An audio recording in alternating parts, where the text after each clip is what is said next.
here kinematics of the rotational motion about a fixed axis. So, here if axis is fixed, then only we can use these kinematic equations. Now, what are these kinematic equations of a rotational motion? Let me consider a body here. So, this is a irregular shaped body. So, when a body is rotating about an axis here, so this is x axis, this is a y axis, and this is a z axis. Let us say this body is rotating about y axis, that is the fixed axis. So, in this direction, so around this one, this body is moving. Now, in this, let me consider one particle here, somewhere here. Let us say this particle is moving with some angular velocity omega. Here, to consider this one, let me take this is a x dash, this is a z dash, and y will be y dash, both are same because that is a vertical axis. Now, if this particle is moving from here to here, now what we can say, I am going to draw this one from this origin. So, this is the actual origin, this is O dash. So, if you draw this one, this is the position vector of this particle when it is at here. So, let me take this point as P naught. After some time, let us say this particle reaches somewhere here, point P. So, when it is moving in a circular path here, let the angular displacement initially already from z axis or z axis, it is traveled or covered some angle. So, let me take this as a theta naught, the initial angular displacement. Now, when the particle reaches from P naught to P, so this is the new angle. So, what is the angle described or angular displacement of this body when it travels from P naught to P? So, when particle of the body, so I am not describing about the entire body, I am taking only one particle of mass m which is traveling from P naught to P. When particle of the body moves from P naught to P, so here what is the angular displacement? The initial displacement is angular displacement is theta naught and the final angular displacement is theta. So, angular displacement in that case is given by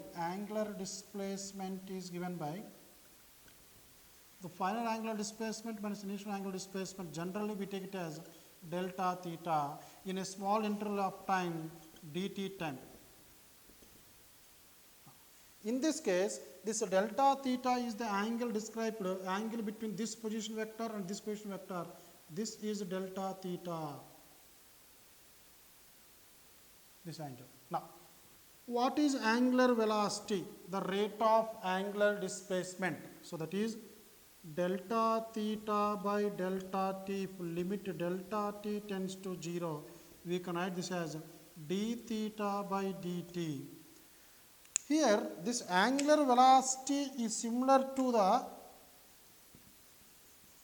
linear velocity in translatory motion. That means, the role played by angular velocity is similar to the role played by linear velocity, that is dx by dt in case of translatory motion.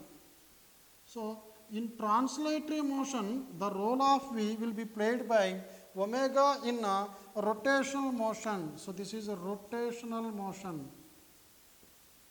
So, if you compare these elements in a translatory motion and rotational motion, so what are the comparisons that you can give? The comparisons can be given are here. Angular displacement is denoted letter theta. This is a linear displacement, that is x. Similarly, angular velocity, that is omega, which we can write as d theta by dt, and here linear velocity, which is given by v is equal to dx by dt. Similarly, angular acceleration, which is given by alpha is equal to d omega by dt, or alpha is equal to d square x by dt square, double derivative, sorry, d square theta by d theta square. That means if you differentiate theta once, you get velocity. If you differentiate theta twice, you will get acceleration. Similarly, what is this linear acceleration?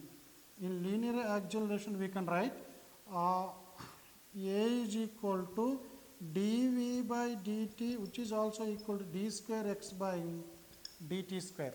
Similarly, if you consider the other kinematic equations such as x is equal to v naught t plus half a t square, v is equal to v naught plus a t, and v square minus v naught square is equal to 2as.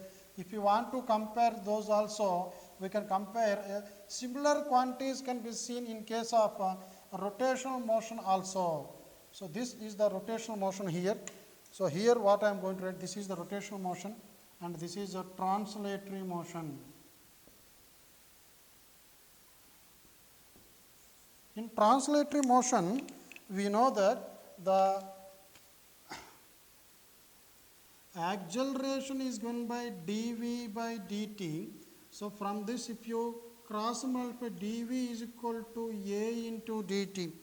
If you integrate this one on both sides, integrating this on both sides, integral dv is v with limits v naught to v here, with here limits 0 to t, time limits.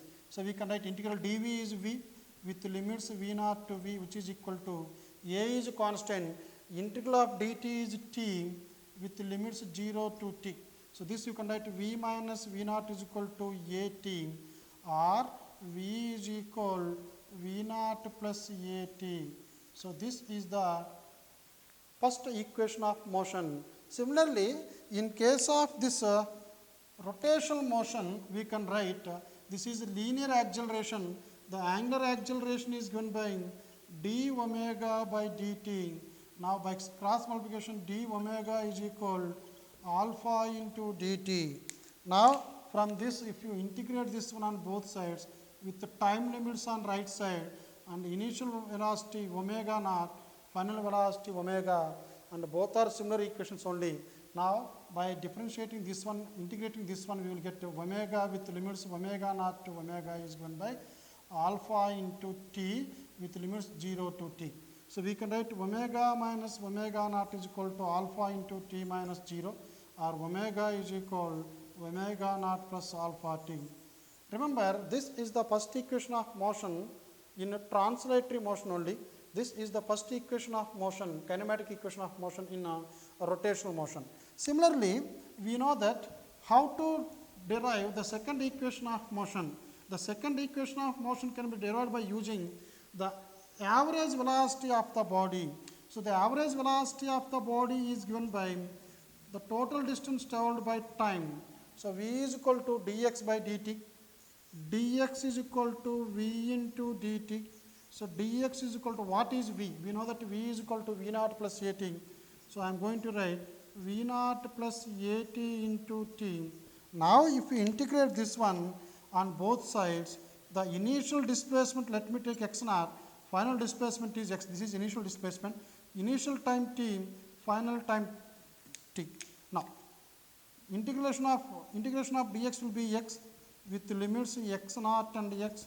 Here this will become integral v naught t plus integral a t power 1 dt, which you can write with limits 0 to t, 0 to t. So this will become x minus x naught is equal to, here v naught is constant, integral dt is t. So this is v naught t. After applying the limits also, t minus 0 will become t only, plus a into this integral t power 1 will become t square by 2 with limits 0 to t, once again this. So this x is equal to, the final expression x is equal to x naught plus v naught t plus half a t square. This is the second equation of motion. But if x naught is equal to 0, you can write x is equal to v naught t plus half a square. If initial displacement is also there, we have to add this quantity with this one to get the final displacement here. Now similarly, in rotational motion, this is average linear velocity. Here I am going to find average angular velocity. By using the definition of average angular velocity, I am going to derive this one. Omega is equal to d theta by dt. The next step will become d theta is equal to omega into dt. So d theta can be written as, we know the omega is equal to omega naught plus alpha t into dt. So I am going to integrate this on both sides with the limits of time on right side, limits of initial displacement and final displacement. Here also the initial displacement is theta naught, final displacement after some time is theta. So with the same limits I am going to write this as integral dt is theta with limits theta naught and theta is given by integral omega naught dt with limits 0 to t plus half into integral t power 1, because half this alpha is constant, so I have to bring it outside 0 to t. Now this will become theta minus theta naught is equal omega naught t plus half alpha t square, because integral t power 1 will be integral t power 1 dt is t power 1 plus 1 by 1 plus 1, which is equal to t square by 2. So this is the final expression, or this can also be written as theta is equal to theta naught plus omega naught t plus half alpha t square. This is the final expression, which is similar to the equation in linear motion. Similarly, if you want to write the third equation of motion, which is given by v square minus v naught square is equal to 2ax. So what is the corresponding equation in rotational motion? The corresponding equation in rotational motion for this one is omega square minus omega naught square is equal to 2 alpha theta. So these are the comparisons between the physical quantities as well as the equations of motion in rotational motion and translatory motion. This is rotational motion, this is translatory motions. So how many equations are the formulas that you can write here for kinematics? So I am going to erase all these. So I am going to keep only the similarities or the comparisons between rotational motion and translatory motion. Now in rotational motion, the first equation of motion, second equation of motion, third equation of motion, even the fourth equation of motion, x nth is equal to v naught plus a into n minus half, can also be written here. So in the rotational motion, first angular displacement is theta. Here linear displacement is x.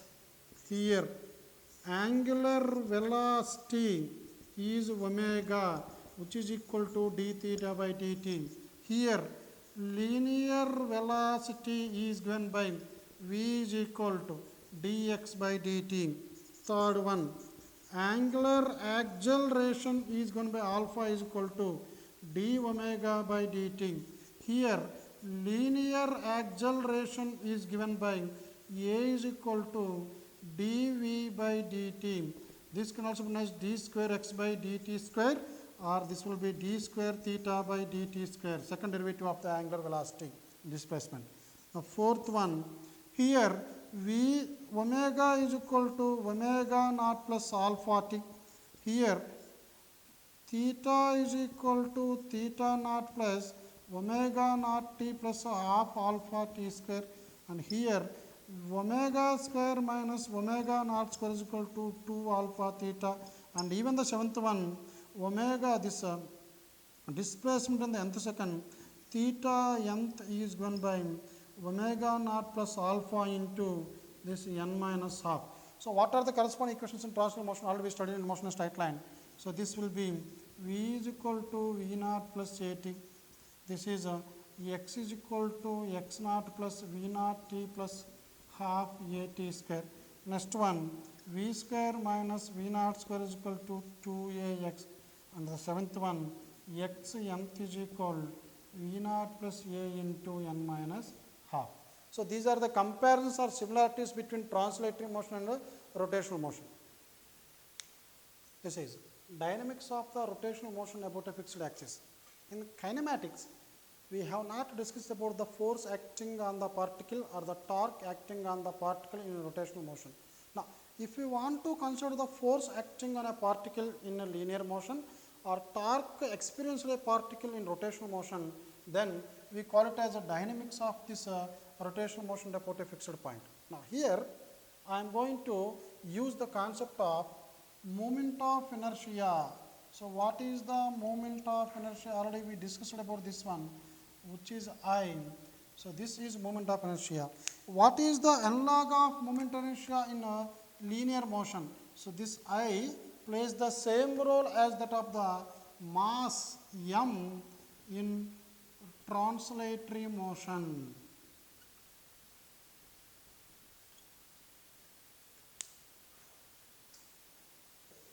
This is a disk with the axis of rotation like this, vertically upwards. Now, let me consider one particle somewhere here. Here, this is a particle on this one, on this body. So, I am taking only one particle here at a distance r from the axis of rotation. So, this is rotating like this. This particle is rotating like this about this axis, which is perpendicular to the disk and passing to the center of mass here. Now, if you consider this particle, let us say one force is acting here on this one. One force is acting like this. So, what is the direction of the torque here? If I want to find the direction of torque, this is the radius and force is acting like this. So, when the r cross f, torque will be in this direction. But remember students, the torque should act along the axis of the rotation only, then only we have to consider that type of torques here. Here, if the torque is acting like this, so this force acting on this particle, then the particle will move in this direction. Let us say force is acting like this. So, this is the direction of force here on this particle of mass m. If force is acting like this, so what is the direction of the torque? This is from right hand palm rule. This is r direction. This is force direction. So, palm should be in the direction of r. This is force direction. Now, the torque is acting along the axis of rotation. So, in dealing with the dynamics of the rotational motion, we have to consider the forces which are perpendicular to the axis of rotation. Here, this force is perpendicular here. So, we need to consider this force. Now, let us say force is acting parallel, then the torque will be perpendicular to this one. We should not consider the torques which are acting perpendicular to the axis of rotation. We have to consider only torques acting in the direction of the axis of rotation. Here, let us say one of the forces acting neither in the plane nor perpendicular to this one at an angle like this. Let us say this angle here, this angle is phi, this angle is alpha. For this vertical axis, this is horizontal, because this force can result into two components here. This is F, this angle is phi, and this angle is alpha. So, I am going to draw the same diagram here. Remember, this force is neither acting parallel to the plane of the body or perpendicular to the plane of the body. Perpendicular forces should not be considered. Parallel forces should be considered. Or the forces which are inclined with the plane can be considered. Why? Because we can neglect this force. We can take only this force. I am going to draw the same diagram on the board. This is the body, and this is the axis of rotation which is perpendicular here. This is the axis of rotation. This is a particle of mass m, a small particle I am considering here, whose mass is m. This is the particle, and this is the radius vector r. Here, how the force is acting? This is the axis of rotation. If force is acting like this, once again I am telling radius, force, torque is downwards. That is, torque is perpendicular to axis of rotation.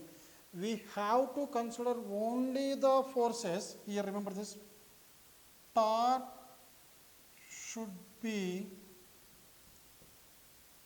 along the axis of rotation. So, torque should act along the axis of rotation. Now, this is the axis of rotation. If you take the force here, now from this one, from right hand palm rule, this is our force. So, torque will be downwards. But axis of rotation is perpendicular to the plate or this body. This torque should not be considered. We have to consider only those torques which are in along the axis of rotation. So, for this, if it is experiencing force in this direction, let us say this is F. Now, we will see whether we can use this force or the corresponding torque here or not. This is R, this is F. Yes, torque is acting along the axis of rotation. We can consider, so for this to happen, torque acting along the axis, force should not be parallel to axis of rotation, it should be perpendicular. Force must be perpendicular perpendicular to axis of rotation. Similarly, what is the direction of this R? R, this is the axis of rotation. R should also be perpendicular. If R is parallel, once again the torque will be perpendicular to the axis of rotation. So, R vector or displacement vector or position vector should also be perpendicular to axis of rotation.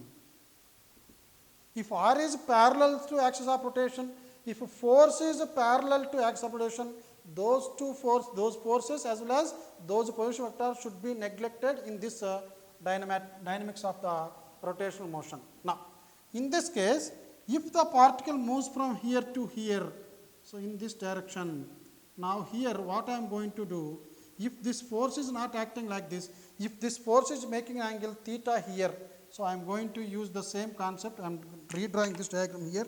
So this is the particle of mass m, and it is experiencing a force not in the plane of this one at an angle here. So this is the plane, this angle is phi, and this angle, that means this is acting like this.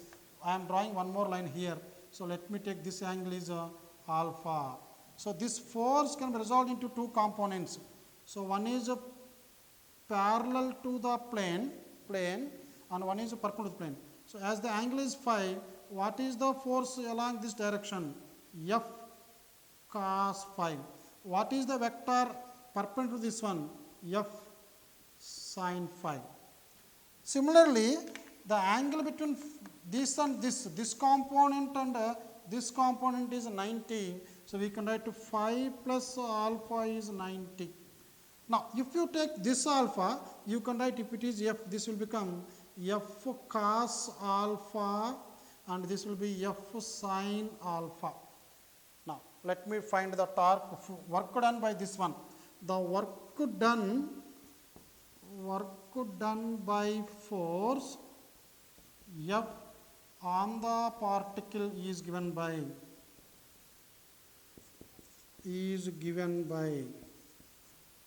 dW is equal, work done is going to be force under displacement, that is F into, what is the displacement here? Let us say after some time the particle reaches this point.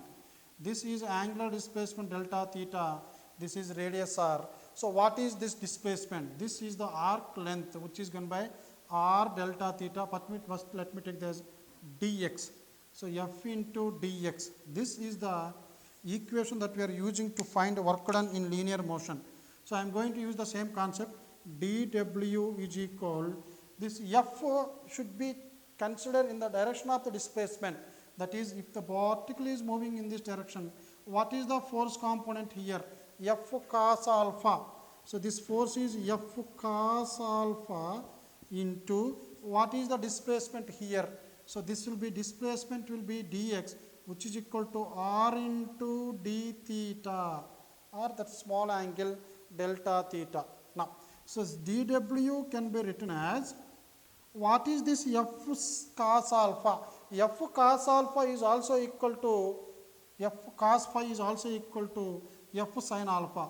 F cos phi is also equal to F sin alpha into r into d theta. You can see this one. Now the dW equation can be written as, this is F sin alpha, or you can see this one, r F sin alpha into d theta. What is this r f sin alpha? Already we studied this. Tau is equal to r bar cross f bar, which is equal to r f sin alpha, angle between this force and this vector, perpendicular vector. So this is nothing but the torque. So what is dW? This is tau into d theta. In linear or translative motion, work done is given by f dx, but in rotational motion, work done is given by torque into angular displacement. This is force into linear displacement, here torque into angular displacement. Here, this is the work done by a single torque acting on this particle. Let us say this particle is experiencing so many torques due to more number of or large number of forces. The total work done is given by tau 1 plus tau 2 plus tau 3 and so on, tau 1 into d theta. Because of all these torques, this particle will have this angular displacement d theta only. So this is how you can write total work done is given by total external torques acting on this body into d theta. So this is the expression to find out the total work done in rotational motion. Now, what is the rate of doing work in rotational motion? That is called power. So power is nothing but rate of doing work, that is dw by dt. So power in a rotational motion is given by d by dt of what is this work done? Tau into d theta. So this is tau into d theta. We know that this total external torque is constant. So this is derivative of this one d theta by dt, which is given by tau into omega. So the power is given by tau into omega. That is in linear motion, the power is given by power is equal to work done by time, F into x by t. X by t is velocity, force into velocity. Here torque into angular velocity. This is the instantaneous power in rotational motion. So this power is given by the product of torque and angular velocity. But we know that power is also the rate of doing work. So power is also the rate of doing work. But from work energy theorem, work is equal to change in kinetic energy. So what is dw by dt? dw of kinetic energy, or change in kinetic energy, or simply kinetic energy. So power is also equal to the rate at which the kinetic energy changes. As we are discussing about the rotational motion, here I am going to write rotational kinetic energy for linear motion or translator motion half mv square. This is half I omega square. Now, what are the constants here? Bring it outside. Half is a constant. Moment of inertia of a body about the given axis is always constant. So I have to differentiate only omega square. So this is d by dt of omega square. So I am going to write d by dt of omega square. Now the power is given by, the power in the rotational motion is given by, this is half I common. So I am going to write I by 2. So what is the derivative of x square? That is 2x. Derivative of omega square will be, this will become 2 omega. After that I have to differentiate, this is called chain rule, you might have studied this one. This is d omega by dt. So this is d omega by dt. So this is the expression. Here you can cancel this 2 and 2. So what are the remaining terms in this case? The remaining terms in this case are I, this is I, the next term is omega. What is the rate of change of angular velocity? This is a angular acceleration. So now you can see the actual power in rotational motion is tau into omega. But here I got, by using the kinetic energy of the rotational motion, I got power as I omega alpha, which is equal to tau omega. So this will become tau omega. Now you can cancel this omega and omega. So finally what is the expression for tau? So tau is given by I alpha. In translatory motion, force is the product of mass into linear acceleration, but in case of rotational motion, torque is equal to I into alpha. That's why the rotational analog of mass is moment of inertia. These two are similar. That means the role played by mass in translatory motion is similar to the role played by moment of inertia in translatory motion. Similarly, this is linear acceleration, this is angular acceleration. So one more expression for torque is I alpha. This is the comparison between translatory and rotational motion. In translatory motion, the linear displacement is x. Linear velocity is v dx by dt. Linear acceleration is a, that is the dv by dt. The mass is measured, denoted with the letter m, that is content of the body. Force, we write F is equal to mass into acceleration, this mass into this acceleration. We know work done is equal to force into displacement.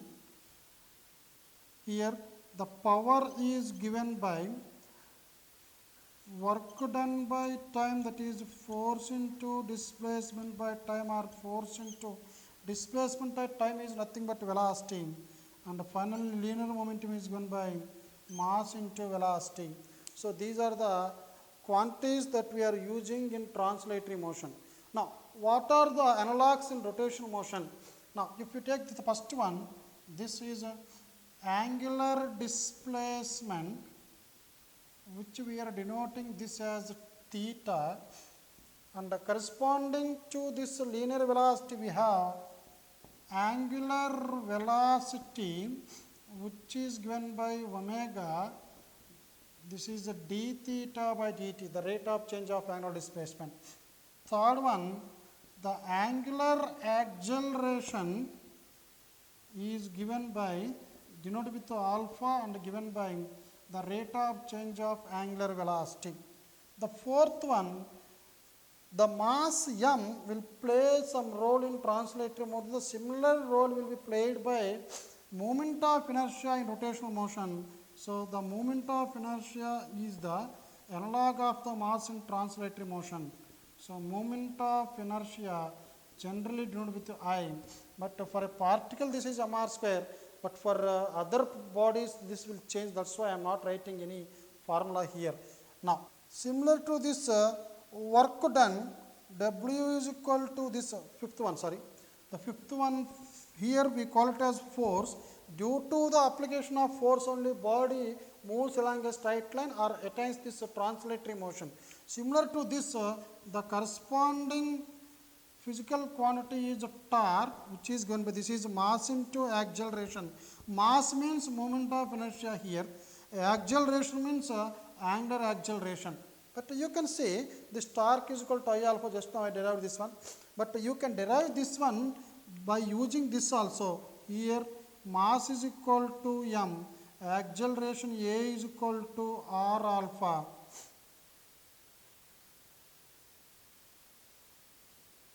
Here mass into r alpha, but what is torque? Torque is equal to r into f. So r into f means this one ma, that is mr alpha. So this is mr square into alpha. For a particle mr square is I, so this is nothing but I alpha. So this expression can be used only for particle only. That's why I am not using that method. I derived this by using the rate of angular kinetic energy or rate of the rotational kinetic energy. So this is only in case of a particle. So that's why we can remember either that one or this one. Next one. The sixth one is work done. The work done in case of the rotational motion is given by, here work done is the product of force and linear displacement. This is the torque into angular displacement d theta. Seventh one, the power of a particle in rotational motion is given by, here also power is equal to work done by time, that is tau theta by t. Theta by t is omega, tau omega. So this is force into velocity, this is torque into angular velocity. And the last one, this is a angular momentum, which is given by, this is actually measured with, denoted with a small p. Here this is a small l for a particle, capital L for a body. So L is equal to, this is mv into r, that is moment of momentum. Now you can see this one for a particle, remember this is only for a particle.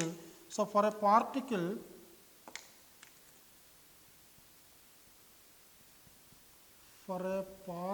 only,